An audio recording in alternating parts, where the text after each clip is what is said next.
할렐루야. 오늘 은혜로운 말씀 묵상 44편 9절에서 18절까지 보도록 하겠습니다. 제목은 이제 주를 잊지 아니하며라고 붙여보았습니다. 어제 말씀 묵상에서 이제 주를 자랑하고 주께 감사하던 시인이 하나님이 주시는 힘든 일들 속에서 이제 그런 일들을 고백을 합니다. 오늘 본문 전체를 한번 보도록 하겠습니다. 9절부터 18절까지입니다. 먼저 9절입니다. 그러나 이제는 주께서 우리를 버려 욕을 당하게 하시고 우리 군대와 함께 나아가지 아니하리이다. 이제 어제 말씀에 이제 지난 44편 1절에서 8절까지 말씀에 주를 자랑하고 주께 감사했습니다라고 했는데 이제 그러나라는 접속사가 붙어 있지요. 앞에서 말한 은혜에 대한 이제 대조를 말을 합니다. 그렇게 은혜를 주셨는데 그럼에도 주님이 우리 열조를 위해 행하신 일들, 또 지금 우리에게 일어난 일들이 크게 대조를 이루고 있다 합니다. 주께서 우리를 버려서 욕을 당하게 하시고 우리 군대와 함께 나아가지 않습니다. 하나님이 지금 함께하지 않고 계십니다 라고 말을 하고 있습니다. 이제는 이면서 그렇게 시작을 하지요.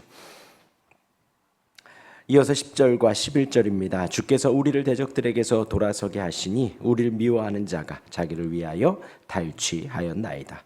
주께서 우리를 잡아먹힐 양처럼 그들에게 넘겨주시고 여러 민족 중에 우리를 흩으셨나이다. 계속해서 하소연하고 있습니다. 하나님께서 자기들을 그 원수들 앞에서 도망하게 했다는 것입니다. 그들에게 먹이는 밥이 되게 하셨다고 말을 합니다. 전에 누리던 그 은혜가 하나님에게서 왔다고 믿었던 시인은 지금 당하는 일들을 하나님이 내리신 형벌이라고 고백을 하는 것입니다. 지금 이제 9절부터 11절까지 이 시인이 고백을 하는 것에는 아주 중요한 전제 두 가지가 있습니다. 하나는 그러나 이제는 주께서 우리를 버려 욕을 당하게 하셨다. 9절에 그렇게 말을 하지요. 그리고 이제 10절과 11절에서 계속해서 본인들이 대적들에게 미워하는 자에게 잡아먹힐 양처럼 그렇게 지금 일들이 일어나고 있다. 넘겨주었다라고 말을 해요. 곧 중요한 두 가지는 뭐냐? 하나는 그러나 이제는이라고 하지요. 그러니까 그전에는 하나님께서 이스라엘 백성들과 함께 하셨고 구원하셨고 인도하셨다라는 것입니다. 옛날에는 하나님의 능력과 영광 가운데 이스라엘을 전쟁 가운데 인도하시고 붙들어 주셨고 하나님께서 구원해 주셨고 함께 하셨습니다. 그러나 이제는 이게 담겨져 있는 거예요. 하나님이 붙드셨던 그 백성들, 그러나 이제는 하나님이 지금 우리 군대와 함께하고 있지 않습니다라는 것이죠. 하나님을 섬기며 우리의 믿음의 조상, 우리의 믿음의 선배들의 그 기억들을 함께 고백을 하고 그렇지만 하나님 지금은 이렇게 인도하시는군요 라는 거예요. 첫 번째는 그 믿음의 선배들의 구원의 은혜에 대한 전제가 깔려져 있고요. 두 번째로는 하나님이 지금 우리를 힘겨운 일들 속으로 넘겨주셨다라는 것입니다. 하나님께서 구원하셨던 분도 하나님이시고 지금 내가 힘든 가운데에도 하나님이 우리를 그렇게 넘기셨다라는 거예요. 우리가 당하는 모든 불행이 우연이 아니라 하나님이 허락하셨다라는 것입니다. 이것이 아주 중요한 전제예요. 우리가 불행해서 우연히 그렇게 일어난 것이 아니라 철저하게 하나님의 주권을 인정하는 것이죠. 12절입니다. 주께서 주의 백성을 헐값으로 파시며 그들을 판값으로 이익을 얻지 못하셨나이다. 계속해서 말을 합니다. 백성들이 멸시를 당하고 있고 아무런 가치나 인정을 받지 못하고 노예로 시장에 끌려왔다. 주의 백성을 헐값으로 팔았다. 하나님의 백성들이 전혀 가치가 없는 헐값에 추방당했음을 말을 하고 있습니다. 자신의 지금의 처지가 어떤 노예보다도 더 좋지 않다. 그렇게 말을 하는 것이지요. 그러나 기억을 해야 합니다.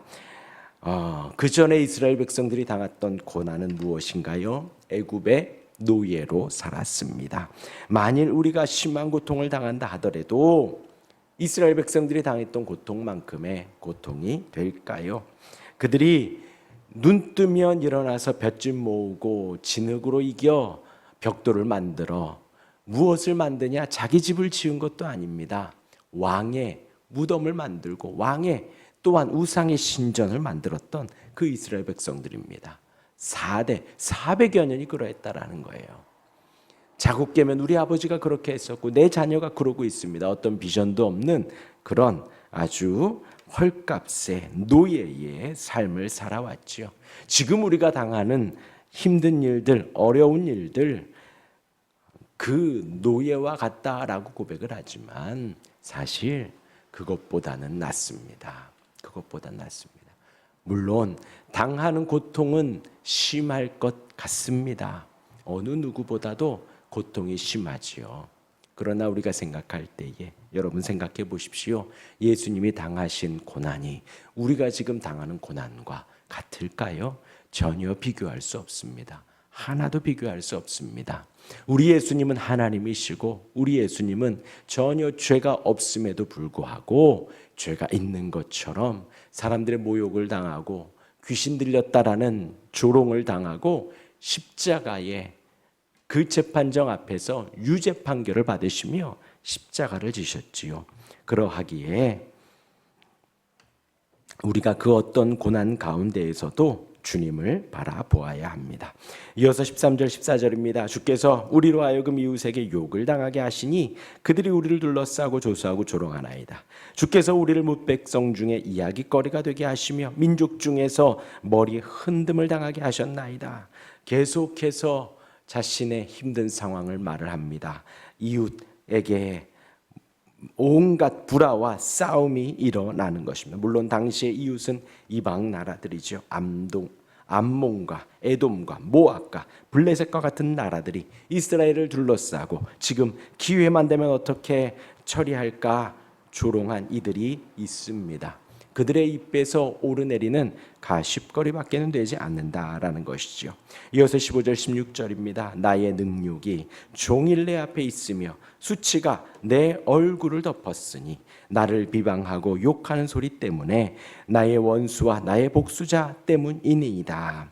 능력이 모든 수치가 하루 종일 내 앞에 있다라는 것입니다. 아침부터 저녁까지 괴롭고 힘든 상황이 되는 거예요. 하반절은 체면이 깎아내려서 혹은 부끄러워서 얼굴을 들 수 없는 상태. 내 얼굴을 덮었다. 너무나도 체면이 깎여서 얼굴을 들 수가 없다라는 것입니다.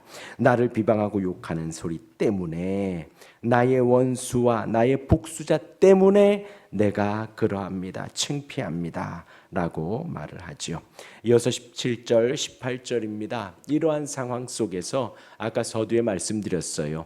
시인이 지금 이렇게 말을 하는 것의 두 가지 큰 전제는 이스라엘 백성들이 당했던 고난 속에 또한 영광 속에 하나님의 구원 속에 그러나 이제는 하고 지금의 고난을 호소한다 그랬죠. 그리고 두 번째는 하나님께서 지금 이 모든 어려움을 허락해 주셨다라는 것입니다. 이 두 가지 큰 전제 속에 지금 힘든 일들, 어려운 일들을 다 토로하고 있는 거예요. 토로하고. 그리고 이제 17절, 18절에 뭐라고 하냐? 이 모든 일이 우리에게 임하였으나 우리가 주를 잊지 아니하며 주의 언약을 어기지 아니하였나이다. 그러한 일들이 있음에도 불구하고 나는 주를 잊지 않았다. 주를 잊어버리지 않았다라고 말을 하는 겁니다. 나는 주님을 기억했다라는 거예요. 주님의 언약을 어기지 아니하였다. 이 말은 뭔가요? 말씀을 순종했다. 주님을 기억했다. 말씀을 순종했다라는 거예요. 힘든 일들 속에서도 주님을 기억했고 수치스럽고 얼굴을 들 수 없는 상황에서도 말씀에 순종했다라는 거예요. 더 나아가서 18절에 우리의 마음은 위축되지 아니하고 우리의 걸음도 주의 길을 떠나지 아니하였습니다. 더욱더 마음에 담대해지는 것입니다. 세상을 향해서 위축되지 않고 세상을 향해서 고개를 숙이지 않고 더 당당히 어깨 펴고 담대히 나아갔다라는 것이지요. 우리의 걸음도 주의 길을 떠나지 않았습니다. 우리의 걸음이 삐껴나가거나 혹은 돌이켜 다른 길로 가거나 그런 것이 없이 계속해서 그 길을 갔다라는 것입니다. 믿음의 길을 떠나지 않았다라는 것이지요. 우리가 신앙생활함에 있어서 많은 힘겨운 일들을 당합니다. 많은 어려운 일들을 당합니다. 그러함 속에서 순종하고 싶지 않을 때도 많고 주님을 잊어버릴 때도 많습니다. 왜냐하면 힘든 일들이 너무 많으니 그 너머에 계신 주님을 바라보지 못하는 일들이 있지요.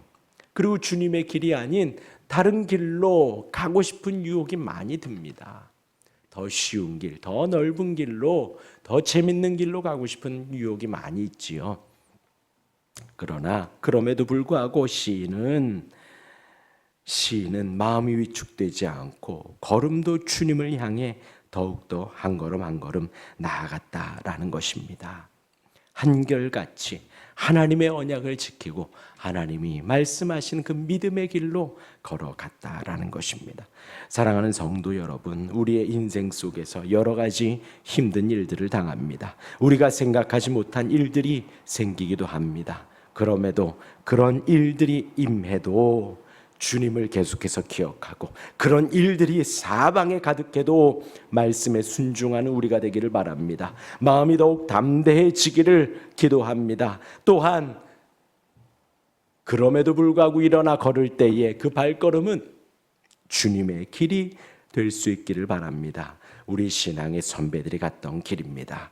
기뻐하며 즐거워하며 주를 소망하며 갔던 길입니다. 우리 또한도 함께 그 길을 갈 수 있기를 주님의 이름으로 축원합니다. 아멘.